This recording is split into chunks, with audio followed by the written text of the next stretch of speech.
Halo, selamat datang teman-teman. Kembali lagi bersama saya Arif Kurniawan. Di video kali ini saya akan membahas sebuah cara bagaimana kita membangun aplikasi inventory yang sudah saya buat. Mungkin video ini akan saya bagi menjadi beberapa bagian karena kalau misalnya kita buat dalam satu video, dikhawatirkan akan terjadi durasi yang cukup panjang ya teman-teman. Jadi saya akan membaginya menjadi beberapa bagian ya. Oke, jadi pertama-tama kita buat dulu Google Sheet baru, lembar baru. Kemudian yang perlu kita lakukan adalah membuat database dulu. Misalnya kita mulai dari barang ya teman-teman. Dari database barang. Nah, untuk mempercepat kita copy aja ya datanya. Kita copy sampai ke bawah. Nah, kita paste.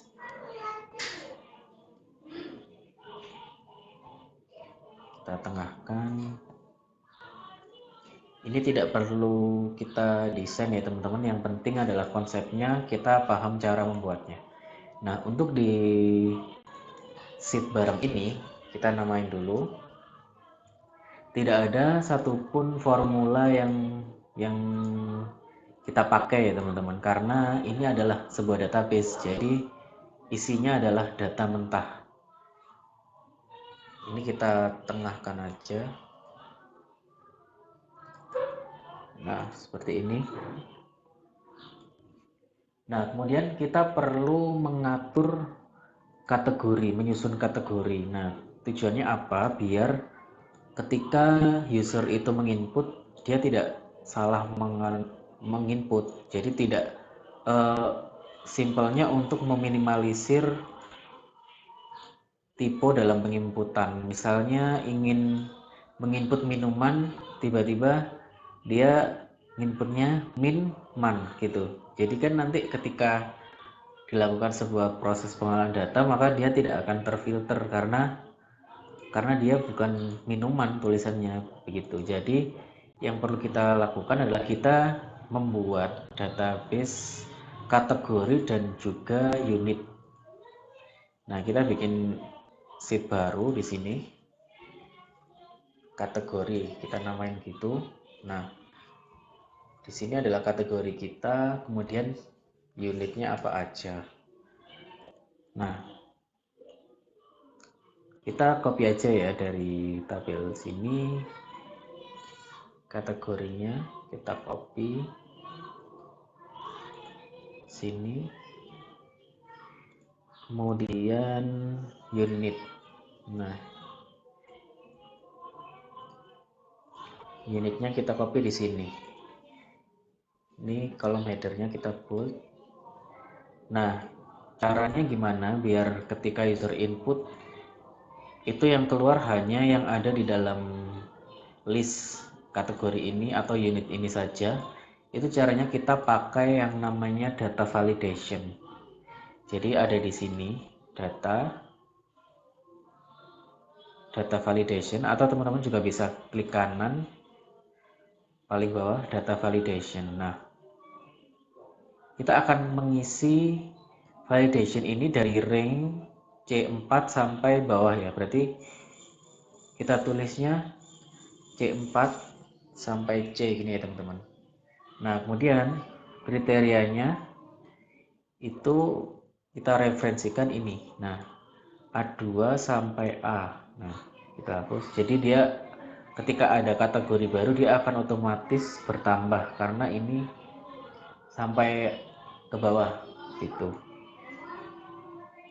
Kemudian show drop down.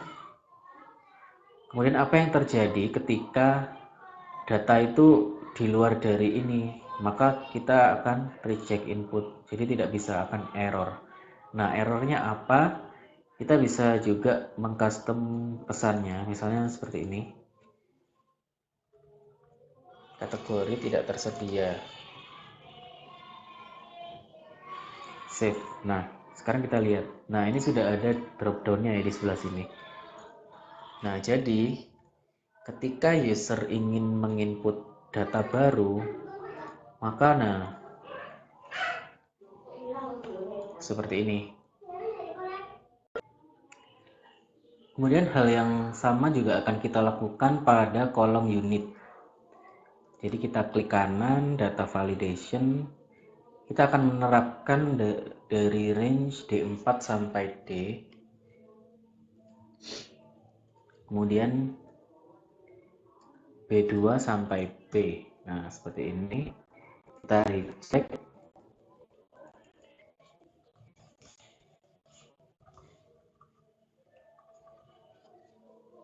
Kita save. Nah, sekarang coba kita misalkan input data di luar dari ini, data validation. Misalnya saya input A, gini ya. Nah, maka yang terjadi akan error. Errornya ini pesannya sesuai dengan yang kita tuliskan tadi, dan datanya tidak akan masuk. Seperti itu teman-teman ya. Jadi data validation ini sangat berguna sekali untuk mencegah adanya typo ya teman-teman. Nah, seperti itu. Oke, kemudian next kita akan membuat ini tabel harga. Nah, konsepnya di sini adalah harga barang itu bisa diupdate dari kurun waktu ke waktu tertentu sehingga kita bisa punya laporan perkembangan harga barang. Jadi harga dari satu barang itu tidak mutlak cuma satu kali, tapi kita bisa memasukkan berkali-kali.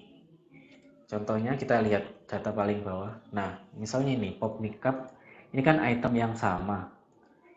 Item yang sama, tapi nah dia tiap beberapa periode itu harganya berubah-ubah. Nah, hal ini bisa kita buat laporan perkembangan harga barang gitu. Jadi dalam satu barang ini, pop makeup bakso terdapat sebanyak 5 kali perubahan harga. Nah, itu bisa kita gunakan untuk analisis juga, untuk keperluan teman-teman, ya keperluan apapun lah, untuk analisis data ya teman-teman, untuk melakukan strategi pemasaran lah dan lain-lain. Jadi seperti itu. Nah, kita bikin tabelnya seperti ini, kita copy aja, kita bikin sheet baru.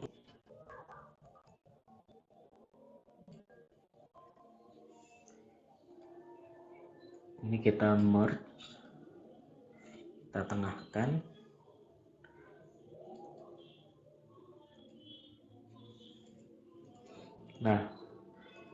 Nah, khusus di margin ini kita akan menggunakan rumus ya teman-teman.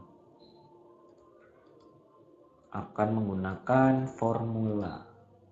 Nah, formulanya itu ada di mana? Ada di sini. Di sel margin sini. Ini akan kita hapus dulu ya teman-teman.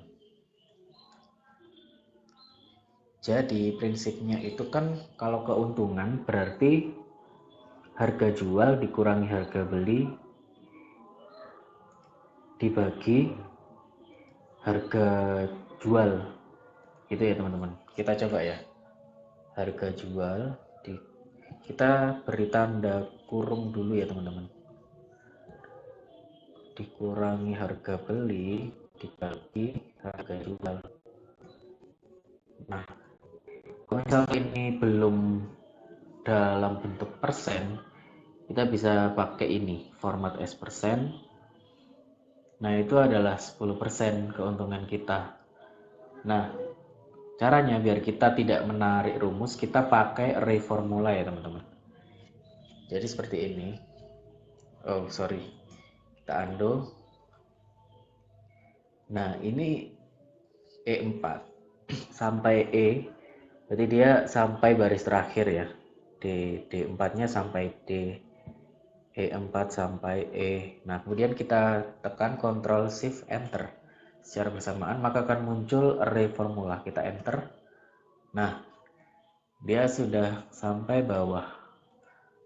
Nah, seperti ini. Jadi ketika nanti ada data baru, dia otomatis akan langsung menghitung rumus yang sudah kita tuliskan tadi. Nah, biar ini tidak error seperti ini, kita cukup tambahkan if error di dalam rumusnya. Sebelum tanda kurung ini kita kasih if error, buka kurung, tutup kurung,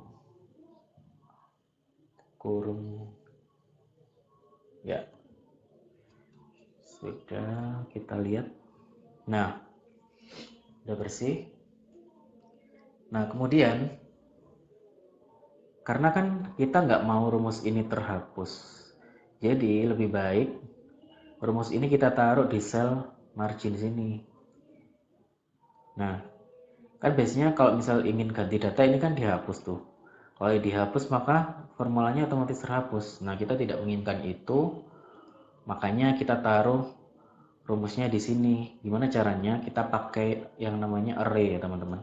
Kalau misal teman-teman belum paham cara penggunaan array, teman-teman bisa melihat video saya sebelumnya yang pernah membahas juga tentang array ya teman-teman.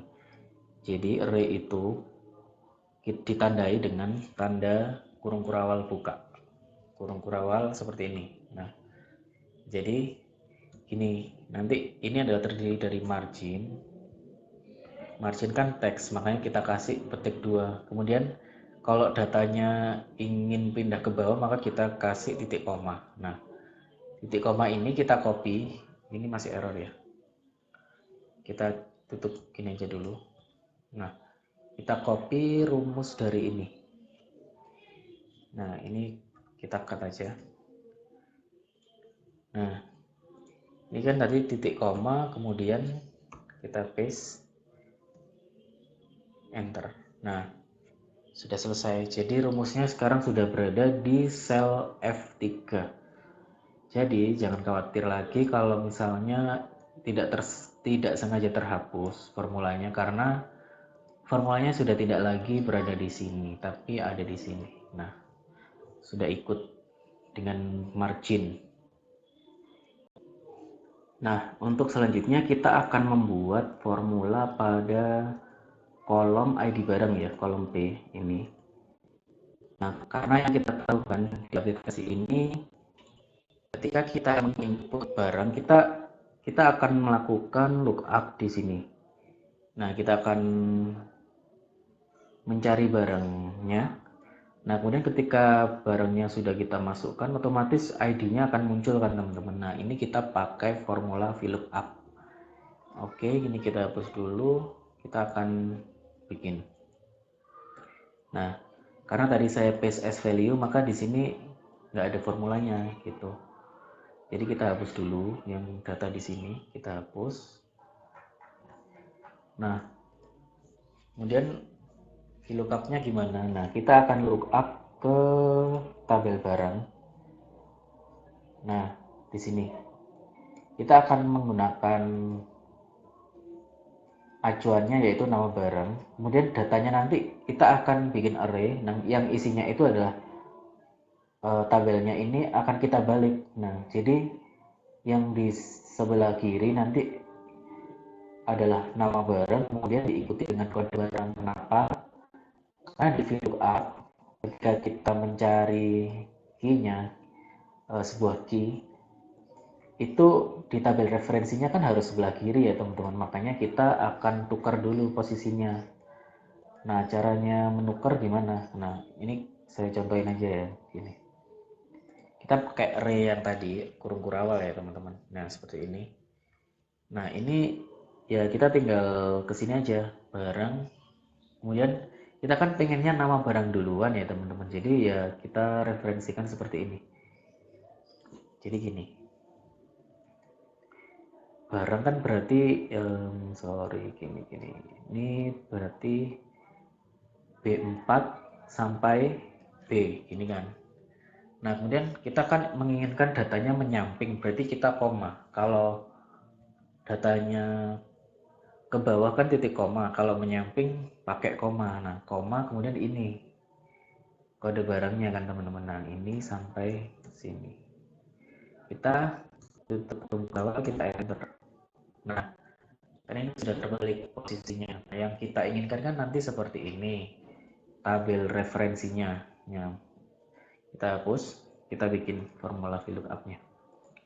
Jadi seperti ini, kita pakai if error dulu, kemudian VLOOKUP, kemudian key-nya adalah ini, C4 sampai C ya, karena kita nanti akan menggunakan array formula. Nah, kemudian data referensinya adalah yang tadi. Nah, kita bikin array lagi, yang isinya itu, nah, barang B4 sampai B, dan juga barang A4 sampai A. Nah, seperti ini ya teman-teman. Nah, kemudian kan kolom berapa yang ingin kita munculkan hasilnya itu kolom kedua. Nah, kemudian kita pakai exact match. Nah, kita pakai exact match yaitu 0. Kemudian kita kurung tutup VLOOKUP, kurung tutup if error. Kemudian kita Ctrl Shift Enter. Pakai formula, kita enter. Nah, udah selesai. Nah, sekarang seperti tadi, biar formula ini tidak terhapus, maka kita pindahkan di sini. Jadi ini kita copy, kita cut seperti tadi. Kemudian di sini kita bikin array. Nah, ID bareng. Kita bikin teks, kemudian ke bawah kita paste, kita kurung tutup kurang, enter. Nah, sudah selesai. Nah, sekarang saatnya kita bikin data validasi untuk nama barang. Caranya sama seperti tadi, klik kanan, data validation untuk C4 sampai dengan C, kemudian range-nya kita taruh di tabel barang. Nah, ini B4 sampai B. Kita oke. Reject.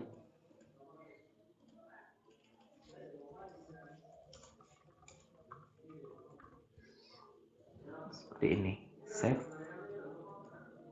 Nah, udah jadi. Kita coba input ya, teman-teman. Misalnya kita mengetik sabun gini, sabun. Enggak ada. Gini, nah barangnya kan muncul, kita klik, nah udah muncul ID-nya sesuai dengan ID barang. Kita cek ya, so clean, kita lihat belakangnya aja 291. Oke, kita find, so clean ID, nah 291 bener, sudah betul.